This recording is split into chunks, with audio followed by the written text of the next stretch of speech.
The real cause of the disorder is to be found in the activities of extreme Republican elements and others determined to overthrow our state. That is why we have found it necessary to detain a considerable number of known and dangerous agitators.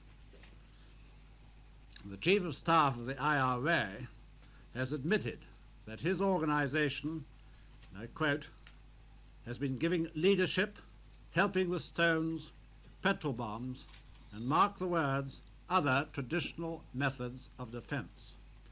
And I must say that attempting to set people and property on fire hardly strikes me as a defensive technique, and I would remind you again that the trouble in Belfast began with firing upon the police at widely scattered locations within a short period of time. We have, too, open attempts to recruit Republican forces in the south for intervention here. In this grave situation, the behavior of the Dublin government has been deplorable, and it has been tailor-made to inflame opinion on both sides.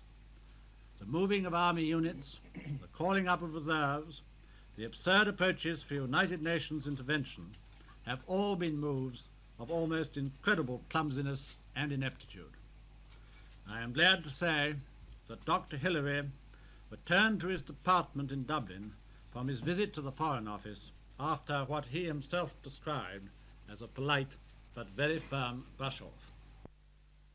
Although various people expressed some anxiety about the proposed march, absolutely no evidence came to hand of plans either to behave violently on the march or to mount violent opposition to it. Over the days leading up to it, we discussed the situation with a considerable number of representative bodies. None of them suggested a ban.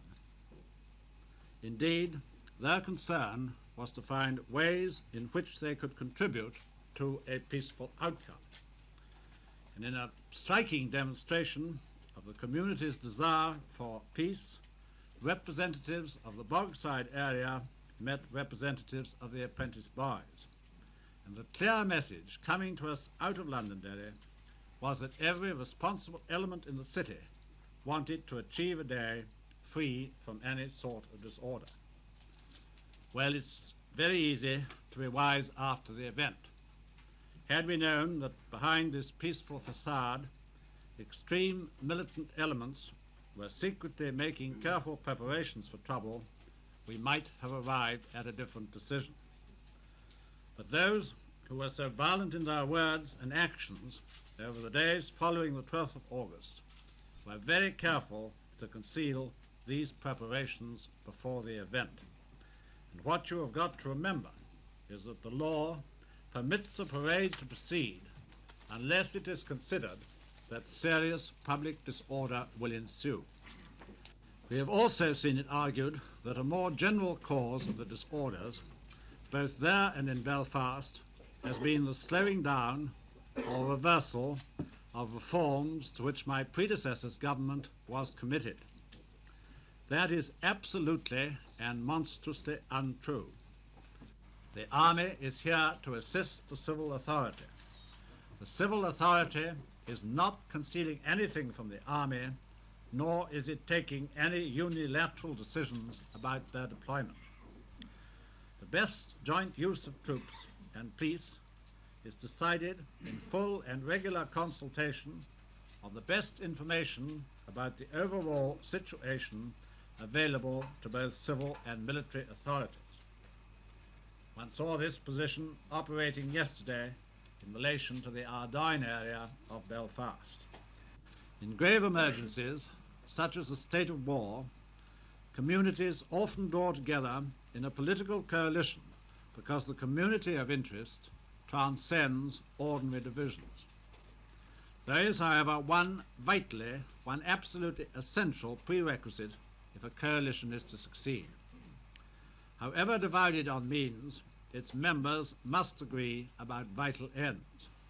Otherwise, it is likely to be a mere forum for wrangling and the reverse of firm and effective government.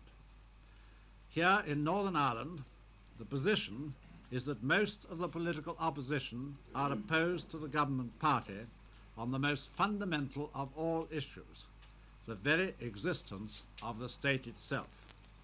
How would you not agree that the huge bulk of the damage to property in the Belfast area has been in the Catholic area, and it is the Catholic community which has suffered most physical damage here?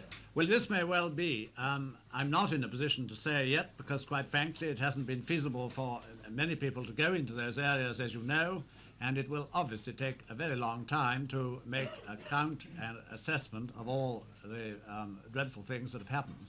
The tragic situation is that there are people, unfortunately, living in the Catholic areas who are no more representative of the Catholic community at large than the man in the moon, and who have arms and have been using those arms. That is why the trouble is in those areas. That is where the firing came